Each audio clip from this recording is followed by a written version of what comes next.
Hello, നമുക്കൊരു മീൻകറി ഉണ്ടാക്കിയാലോ? ഞാനിവിടെ എടുത്തിരിക്കുന്നത് ചൂരമീനാണ്. ബാക്കി ഇൻഗ്രീഡിയൻസ് നമുക്ക് നോക്കാം. കാശ്മീരി ചില്ലി പൗഡർ, സാധാരണ ചില്ലി പൗഡർ, മല്ലിപ്പൊടി, മഞ്ഞൾപ്പൊടി, കുടംപുളി വെള്ളത്തിലിട്ട് തിളപ്പിച്ചത്, ഇഞ്ചി വെളുത്തുള്ളി ചുവന്നുള്ളി പച്ചമുളക് ക്രഷ് ചെയ്തെടുത്തത്, ഉലുവ 3-4 വെളിച്ചെണ്ണ, വേപ്പില. ഇതിൽ പൊടികളെല്ലാം കൂടെ ഞാൻ കുറച്ച് വെള്ളം ആഡ് ചെയ്ത് പേസ്റ്റ് രൂപത്തിലാണ് ഞാനിതിലേക്ക് ചേർക്കാൻ പോകുന്നത്. കറിക്ക് കുറച്ച് തിക്നെസ് കിട്ടാൻ വേണ്ടി നമ്മൾ മൺചട്ടി ചൂടാക്കാൻ വെച്ചതിന് ശേഷം നന്നായി ചൂടായി വരുമ്പോൾ അതിലേക്ക് ആവശ്യത്തിന് എണ്ണ ഒഴിക്കുക. എണ്ണയൊന്ന് നന്നായി ചൂടാകുമ്പോൾ നമ്മൾ ആദ്യം തന്നെ ഉലുവ ഇട്ട് കൊടുക്കണം. ശേഷം കറിവേപ്പില.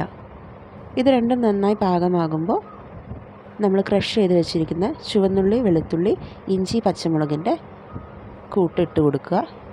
അത് നന്നായിട്ടൊന്ന് സോട്ട് ചെയ്ത് ഒന്ന് പാകമായിട്ട് വരുമ്പോൾ നമ്മൾ ആ പൊടികളെല്ലാം കൂടെ ആഡ് ചെയ്ത് വെച്ചിരിക്കുന്ന പേസ്റ്റ് ഇതിലേക്ക് ചേർക്കണം. ഇതിൽ കറിക്ക് ആവശ്യമായിട്ടുള്ള ഉപ്പും കൂടെ ആഡ് ചെയ്തിട്ട് വേണം നന്നായിട്ടൊന്ന് സോട്ട് ചെയ്യാനായിട്ട്.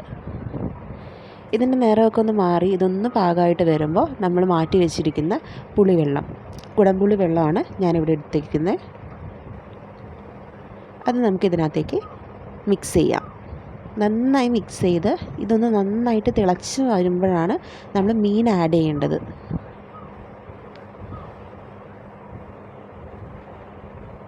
നന്നായിട്ട് മിക്സ് ചെയ്യുക. നല്ല രീതിക്ക് ഇതൊന്ന് തിളച്ച് വരുമ്പോൾ മീൻ നമ്മൾക്ക് ഇതിലേക്ക് ആഡ് ചെയ്യാം. മീൻ ആഡ് ചെയ്തതിന് ശേഷം ഒരു 5 മിനിറ്റ് മൂടി വയ്ക്കുക. ശേഷം തുറന്ന് വെച്ച് തിളപ്പിക്കുക.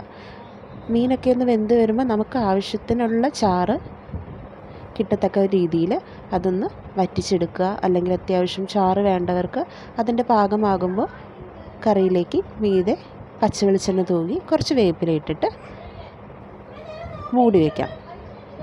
കറി റെഡി. നല്ല ചൂട് ചോറിൽ നമ്മുടെ മീൻ കറിയും സൈഡിലൊരു മുട്ട പൊരിച്ചതും കുറച്ച് നെല്ലിക്ക ചമ്മന്തിയും കൂടി ഉണ്ടെങ്കിൽ അടിപൊളി. അപ്പോൾ ഊണ് കഴിക്കാമല്ലേ? Thank you.